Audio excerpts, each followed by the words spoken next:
केंद्रीय स्वास्थ्य एवं परिवार कल्याण मंत्री जेपी नड्डा आज देवभूमि उत्तराखंड पहुंचे, जहां पर जॉली ग्रांट एयरपोर्ट पर मुख्यमंत्री पुष्कर सिंह धामी ने उनका गर्मजोशी से स्वागत किया। मुख्यमंत्री ने पुष्पगुच्छ भेंट कर केंद्रीय मंत्री का अभिनंदन किया और उनका उत्तराखंड आगमन पर जमकर स्वागत भी किया।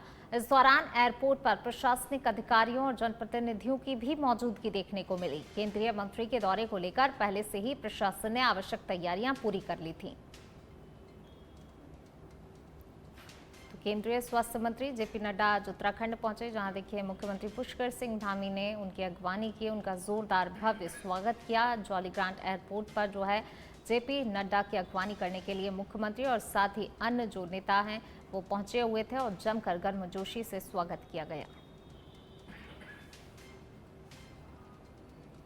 चमोली से बड़ी खबर। कर्णप्रयाग मारपीट मामले में चारों निहंगों को मिली जमानत। जिला एवं सत्र न्यायालय ने जमानत याचिका मंजूर की है। जिला एवं सत्र न्यायाधीश विंध्याचल सिंह की अदालत से राहत मिल गई है। 16 जून की मारपीट और तलवारबाजी की घटना के बाद गिरफ्तार हुए थे, लेकिन अब जमानत दे दी गई है। आरोपियों पर हत्या के प्रयास सहित कई गंभीर धाराओं में मुकदमा दर्ज है। मामले की सुनवाई और ट्रायल आगे भी अभी जारी रहेगा। गिरफ्तारी के बाद नगरासू गुरुद्वारे में गतिरोध चला था। पंजाब से निहंग जत्थों के उत्तराखंड आने पर बढ़ाई गई थी सुरक्षा। जमानत मिलने के बाद चारों आरोपियों को कानूनी तौर पर राहत मिल गई है। तो फिलहाल ये राहत मिल गई है, लेकिन इस मामले को लेकर आगे भी जांच पड़ताल लगातार जारी है। तो ये कोर्ट की तरफ से राहत फिलहाल दे दी गई है, लेकिन इस मामले को लेकर लगातार जो है सुनवाई और ट्रायल आगे भी जारी रहेगा।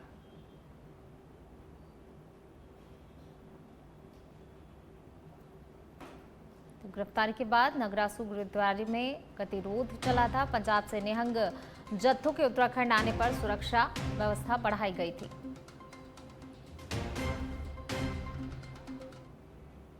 निहंग सिख श्रद्धालुओं और स्थानीय लोगों के बीच हुए विवाद का श्री हेमकुंड साहिब यात्रा पर कोई भी असर देखने को नहीं मिला है। श्रद्धालुओं की आस्था पहले की तरह ही कायम है और बड़ी संख्या में लोग लगातार पवित्र धाम पहुंच रहे हैं। 19 जून से 26 जून के बीच महज 8 दिनों में 36,237 श्रद्धालुओं ने श्री हेमकुंड साहिब में मत्था टेका। तो वहीं 23 मई को कपाट खुलने के बाद से अब तक 1,46,768 श्रद्धालु दर्शन कर चुके हैं, जो यात्रा के शुरुआती एक महीने में ही रिकॉर्ड आंकड़ा है। प्रशासन के अनुसार यात्रा पूरी तरह सामान्य, सुरक्षित और सुव्यवस्थित ढंग से संचालित हो रही है।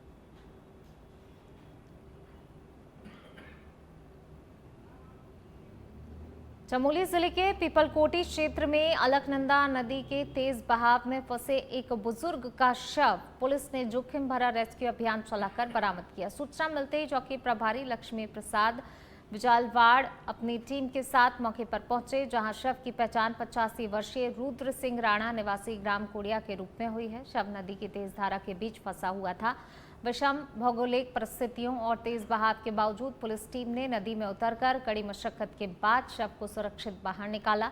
इसके बाद पुलिस ने शव को कब्जे में लेकर आवश्यक वैधानिक कार्रवाई पूरी की। इस चुनौतीपूर्ण अभियान में पुलिस की तत्परता और संवेदनशीलता की स्थानीय ग्रामीणों और मृतक के परिजनों ने सराहना की। घटना के बाद क्षेत्र में पुलिस की त्वरित कार्रवाई की चर्चा रही।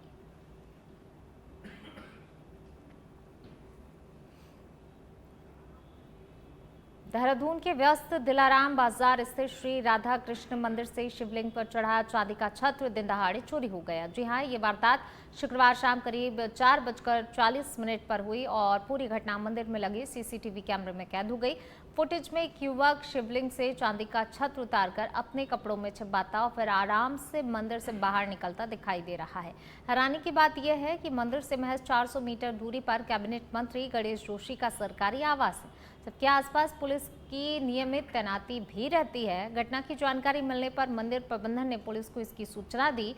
अरविंद प्रसाद की तहरीर पर डालनवाला थाना पुलिस ने अज्ञात आरोपी के खिलाफ मुकदमा दर्ज कर लिया है। पुलिस आसपास के सीसीटीवी फुटेज खंगाल रही है। आरोपी की पहचान और उसकी गिरफ्तारी के प्रयास में लगातार जुटी हुई है।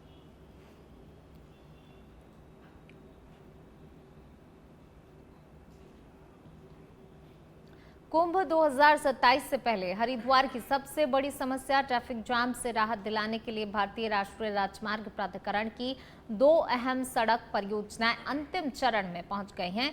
6 लेन स्पर 2 हरिद्वार परियोजना का करीब 92% और हरिद्वार बाईपास का लगभग 77% निर्माण पूरा हो चुका है। इन परियोजनाओं के शुरू होने के बाद दिल्ली, मेरठ, सहारनपुर और पश्चिमी उत्तर प्रदेश से आने वाले श्रद्धालुओं को हरिद्वार शहर में प्रवेश किए बिना वैकल्पिक मार्ग मिलेगा, जिससे कि हर की पैड़ी, चंडी चौक और अन्य प्रमुख मार्गों पर ट्रैफिक का दबाव काफी कम होगा। इसके साथ ही एडवांस्ड ट्रैफिक मैनेजमेंट सिस्टम भी लागू किया जा रहा है, जिससे रियल टाइम मॉनिटरिंग और यातायात संचालन बेहतर होगा। हाल ही में सोमवती अमावस्या पर 76.5 लाख श्रद्धालुओं की भीड़ के बाद इन परियोजनाओं को कुंभ 2027 की तैयारियों के लिए बेहद महत्वपूर्ण माना जा रहा है।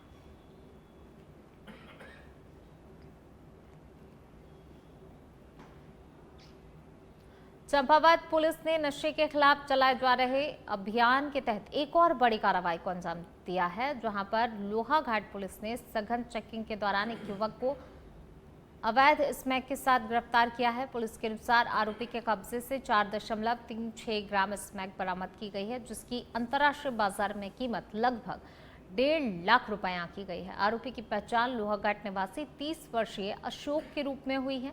जांच में सामने आया आरोपी पूर्व में भी नशा तस्करी से जुड़े हुए मामलों में शामिल रह चुका है और उसके खिलाफ विभिन्न थानों में अलग अलग एनडीपीएस एक्ट के तहत मुकदमे दर्ज हैं। वहीं पुलिस ने आरोपी को गिरफ्तार कर उसके खिलाफ विधिक कार्रवाई शुरू कर दी है। पुलिस का कहना है क्षेत्र में नशे के अवैध कारोबार पर लगातार निगरानी रखी जा रही है और इस तरह के अभियानों को आगे भी सख्ती से जारी रखा जाएगा।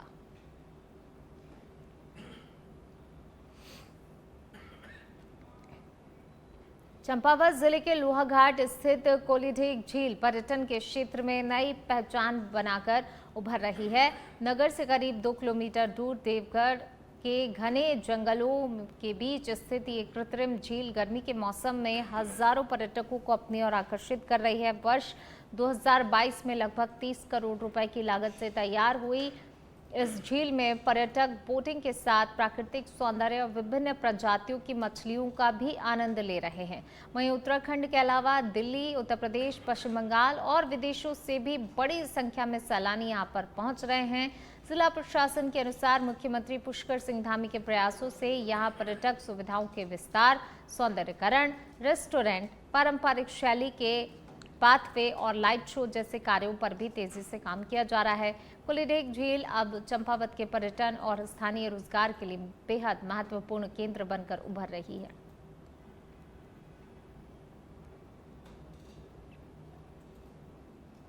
जब से लोहाघाट की झील बनी हुई है कोलीढेग झील, तो मैं इसको एक चीज कहना चाहूंगा कि हमारे चंपावत जिले की या फिर लोहाघाट की एक पहचान के रूप में है। आज हम अगर किसी को बोलते हैं कि हम लोहाघाट से हैं, तो सबसे पहले लोहाघाट के नाम को वैसे जाने या ना जाने वो ये जरूर बोलते हैं कि वो देवदार के पेड़ों के नीचे जो झील बनी है वहीं से है क्या।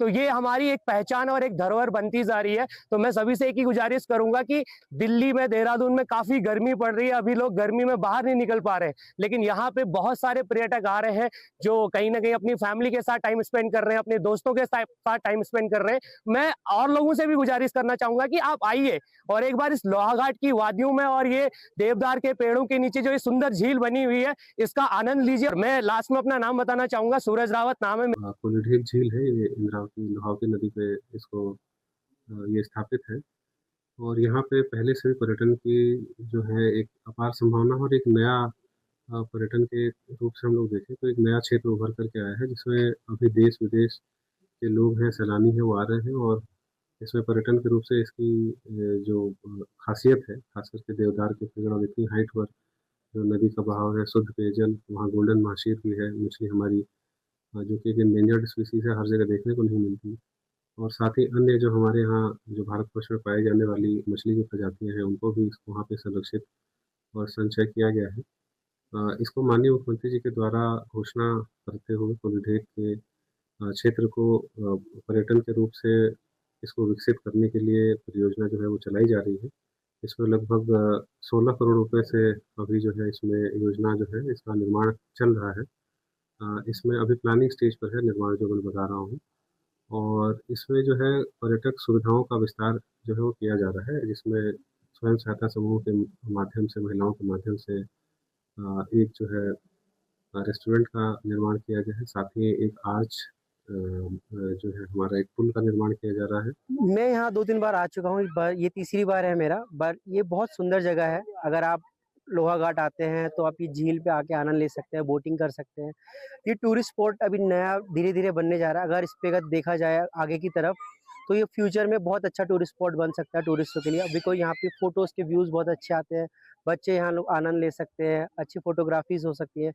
यहाँ धीरे-धीरे डेवलपमेंट हो रहा है, बहुत अच्छी बात है और हम आगे भी आएँगे और आप सबसे भी निवेदन आप सब यहाँ पे आएँ। तो आपको लगता है तराई में इतनी गर्मी पड़ रही है, यहाँ इतना सुंदर मौसम है, आप यहाँ मैं बाहर रहता हूँ, मैं ऑस्ट्रेलिया में जॉब करता हूँ, मैं भी यहाँ वेकेशन पे आया हुआ हूँ। तो मैं अपनी फैमिली के साथ यहाँ पे घूमने आया था, मेरी सिस्टर यहाँ रहती हैं, तो उनको लेके यहाँ पे आया था घूमने, हम हर बार यहाँ आते रहते हैं। तो ये बेस्ट रहता है गर्मी के टाइम, ये सीज़न यहाँ पे रहना। चंपावत में मत्स्य उत्पादन को बढ़ावा देने और मत्स्य पालकों की आय बढ़ाने के उद्देश्य से जिला प्रशासन ने कई अहम फैसले लिए हैं। जिलाधिकारी मनीष कुमार की अध्यक्षता में आयोजित समीक्षा बैठक में अधिकारियों को वार्षिक मत्स्य उत्पादन का अद्यतन डाटा तैयार करने, क्लस्टर आधारित मत्स्य पालन को प्रोत्साहित करने और नई विकास परियोजनाओं के प्रस्ताव केंद्र सरकार को भेजने के निर्देश दिए गए हैं। बैठक में ट्राउट मछली उत्पादन को बढ़ावा देने के लिए ट्राउट हैचरी स्थापित करने हेतु उपयुक्त भूमि चिन्हित करने पर भी जोर दिया गया। साथ ही मत्स्य उत्पादों के बेहतर विपणन के लिए आईटीबीपी, एसएसबी, होटल और होम स्टे संचालकों के साथ एमओयू करने की योजना पर चर्चा हुई है। अधिकारियों ने बताया जिले में वर्तमान में 627 सक्रिय मत्स्य तालाब हैं और लगभग 125 मीट्रिक टन मत्स्य उत्पादन हो रहा है। प्रशासन का लक्ष्य चंपावत को मत्स्य उत्पादन के क्षेत्र में अग्रणी जिला बनाना है।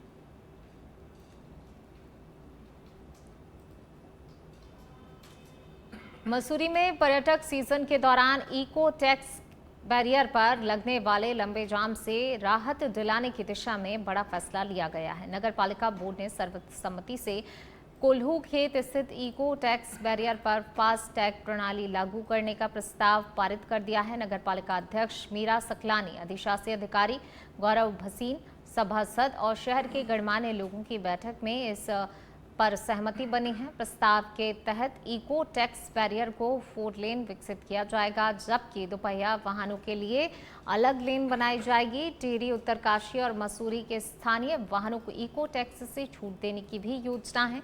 इसके लिए स्थानीय वाहनों का पंजीकरण शुरू कर दिया गया है। वहीं माल रोड के दोनों बैरियर पर भी फास्टैग व्यवस्था लागू करने की तैयारी चल रही है और इस संबंध में स्थानीय लोगों से सुझाव आमंत्रित किए जा रहे हैं। का बोर्ड में पास है, अभी मॉल रोड का पास नहीं है, लेकिन इको जो कोल्हू खेत में इको टोल है हमारा, उसको पहले बोर्ड में पास हो चुका था कि वहाँ पे फास्टैग लगाया जाए। लेकिन बहुत सारी संस्थाओं के बावजूद हम लोगों ने सोचा कि क्यों ना एक बार शहर के जो जितने भी सामाजिक राजनीतिक संस्थाएं हैं उनको बुला करके एक बार बातचीत की जाए कि लोगों की क्या प्रतिक्रिया इसमें है। तो आज उसी संदर्भ में ये बैठक रखी गई है और जिसमें बहुत विस्तार से चर्चा की गई है कि इसके क्या नफ़े नुकसान या किस तरीके से हम लोग इसको मैनेज कर सकते हैं।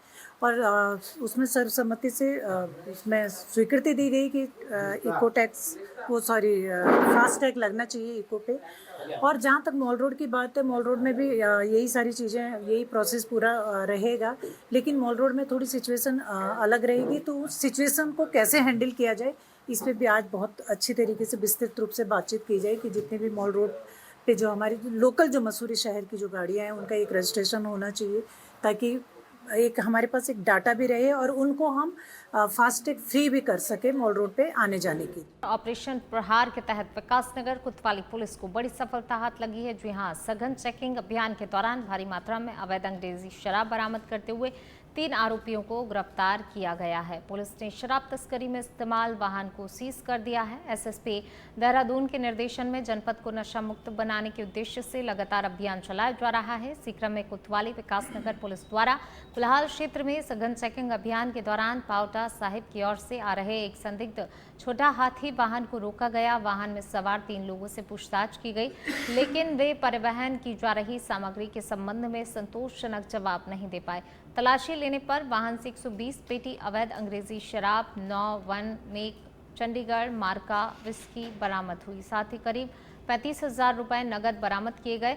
पुलिस ने मौके से जय सिंह, अमित कुमार और मंजीत को गिरफ्तार कर लिया है। सभी आरोपी हरियाणा के रहने वाले बताए जा रहे हैं। शराब तस्करी में प्रयुक्त वाहन को भी सीज कर दिया गया है। आरोपियों के खिलाफ कोतवाली विकासनगर में आबकारी अधिनियम की धाराओं के तहत मुकदमा दर्ज किया गया है। प्रहार के तहत कोतवाली विकासनगर क्षेत्र में कुल्हाल बॉर्डर पर सघन चेकिंग के दौरान रात्रि में एक छोटा हाथी जो पोंटा साहिब की दिशा से देहरादून की तरफ आ रहा था उसको रोका गया। उस छोटा हाथी में से 3 व्यक्ति जो थे उनसे पूछताछ की गई। तो उनसे जब ये पूछताछ की गई कि कौन सी सामग्री छोटा हाथी में ले जा रहे हैं, तो उनके द्वारा कोई भी संतोषजनक जवाब नहीं दिया गया। उसके बाद उस वाहन की तलाशी ली गई और उस वाहन में से 120 पेटी अवैध अंग्रेजी शराब बरामद हुई और साथ ही साथ 35,000 नगद भी बरामद हुए। मौके से ही उस वाहन को सीज किया गया और उन 3 व्यक्तियों को गिरफ्तार किया गया। आबकारी अधिनियम के तहत मुकदमा पंजीकृत किया। चंपावत जिले के टनकपुर में मानसून के दौरान संभावित प्राकृतिक आपदाओं से प्रभावी ढंग से निपटने के लिए तैयारियां तेज कर दी गई हैं। इसी क्रम में पंचम वाहिनी सशस्त्र सीमा बल यानी कि एसएसबी की ओर से आयोजित ओपीएस अलर्ट एक्सरसाइज के तहत ठुलीगार समवाय में राज्य आपदा प्रतिक्रिया बल ने संयुक्त व्यावहारिक प्रशिक्षण एवं जागरूकता कार्यक्रम आयोजित किया। इस दौरान एसडीआरएफ की टीम ने आधुनिक रेस्क्यू उपकरणों के उपयोग, खोज और बचाव अभियान और आपदा के समय अपनाई जाने वाली कार्यप्रणाली का लाइव प्रदर्शन किया। मॉक ड्रिल में जवानों ने प्राथमिक उपचार, घायलों को सुरक्षित निकालने, नदी एवं दुर्गम क्षेत्रों में रेस्क्यू, रैफलिंग और जीवन रक्षक तकनीकों का व्यवहारिक अभ्यास किया। अधिकारियों ने कहा, ऐसे संयुक्त अभ्यास विभिन्न एजेंसियों के बीच बेहतर समन्वय स्थापित करने के साथ वास्तविक आपदा के समय राहत एवं बचाव कार्यों को अधिक प्रभावी और त्वरित बनाने में महत्वपूर्ण भूमिका निभाते हैं।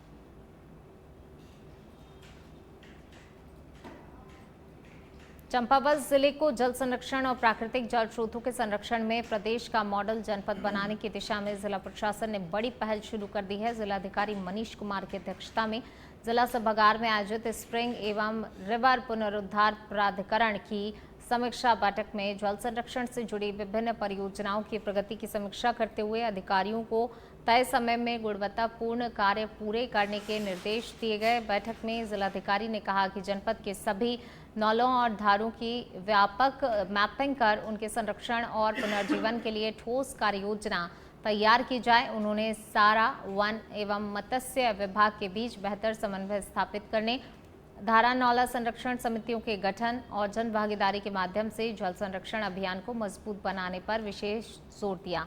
डीएम ने दिप्तेश्वर, गौड़ी नदी और कालसन भोलेश्वर परियोजनाओं की प्रगति की समीक्षा करते हुए दिप्तेश्वर क्षेत्र में छोटे छोटे चेक डैम बनाने की कार्ययोजना तैयार करने और चौकुनी, बोरा, रकड़ी, फुलारा, मुड़ियानी और खर्क कारकी क्षेत्रों में चल रहे कार्यों में तेजी लाने के निर्देश दिए।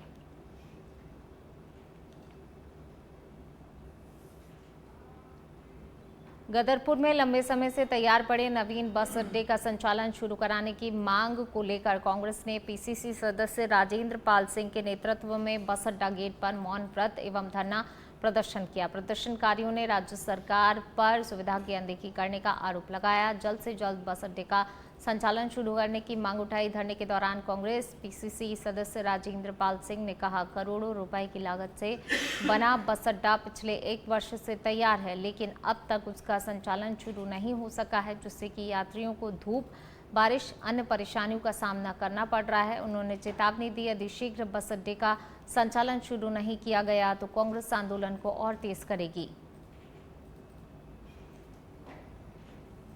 मौन प्रदर्शन इसलिए जरूरी है, हल्ला गुल्ला करके भी देख रहे हैं, बहुत हल्ला गुल्ला भी करते हैं, अगर आवश्यकता पड़े तो हल्ला गुल्ला भी करेंगे। पहले हम शांतिपूर्वक इस प्रदर्शन को करना था ताकि एक मैसेज पहुंचे, और इस मैसेज पहुंचने के बाद अगर उनकी सद्बुद्धि आए तो समय से फीते को काट दे और उसका उद्घाटन कर दे।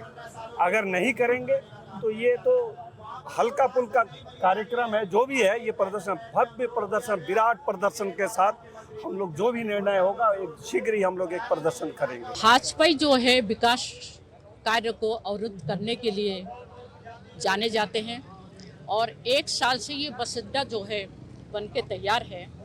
सारे मशीनरी और सारे यहाँ के जो भी पुर्जा है वो जंग लग रहा है और वो काम जो है जनता के लिए खोलना चाहिए था वो नहीं खोल पा रहे भाजपा। और यहाँ के जो विधायक है अरविंद पांडे जी, उनसे भी कई बार कहा गया है, हम लोग गए हैं कि इसको खोल दीजिए, आम जनता को सुविधा मिलेगी, लेकिन हमेशा से विधायक जी का एक ही कहना है कि हमारी सरकार नहीं सुन रही है, तो इसलिए हम नहीं खोल पा रहे हैं। तो जनता जब आपको 5 साल 10 साल के चुना है तो आपको देखना चाहिए।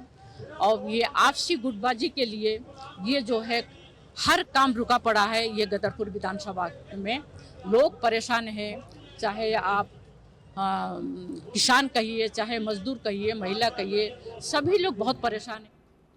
मसूरी में मसूरी स्पोर्ट्स एसोसिएशन की ओर से गुरुद्वारा सभागार किताब घर में देश के प्रख्यात निशानेबाज और गोल्डन बॉय के नाम से प्रसिद्ध जसपाल राणा को भावभीनी श्रद्धांजलि अर्पित की गई। कार्यक्रम में वक्ताओं ने उनके खेल जीवन और उत्तराखंड से जुड़े गहरे रिश्ते को याद किया। बताया कि उनके पिता नारायण सिंह राणा भारत तिब्बत सीमा पुलिस अकादमी में तैनात रहे, जिसके दौरान जसपाल राणा की शिक्षा मसूरी में हुई और वहीं से उनके खेल जीवन को नई दिशा भी मिली। वक्ताओं ने कहा कि जसपाल राणा ने अंतर्राष्ट्रीय स्तर पर भारत का नाम रोशन करते हुए सैकड़ों पदक जीते और बाद में प्रशिक्षक के रूप में भी कई प्रतिभाओं को तराशा।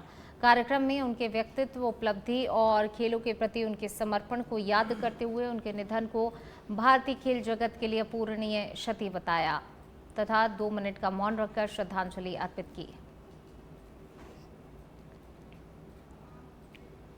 मुख्यमंत्री पुष्कर सिंह धामी के आदर्श चंपावत के विजन को धरातल पर उतारने के लिए जिलाधिकारी मनीष कुमार ने शनिवार को जिला मुख्यालय में निर्माणाधीन महत्वपूर्ण परियोजना का औचक निरीक्षण किया। निरीक्षण के दौरान निर्माण कार्यों की धीमी रफ्तार सामने आने पर जिलाधिकारी का कड़ा रुख देखने को मिला। उन्होंने संबंधित अधिकारियों और कार्यदायी संस्था को जमकर फटकार लगाते हुए स्पष्ट कहा कि विकास कार्यों में किसी भी प्रकार की लापरवाही बर्दाश्त नहीं की जाएगी।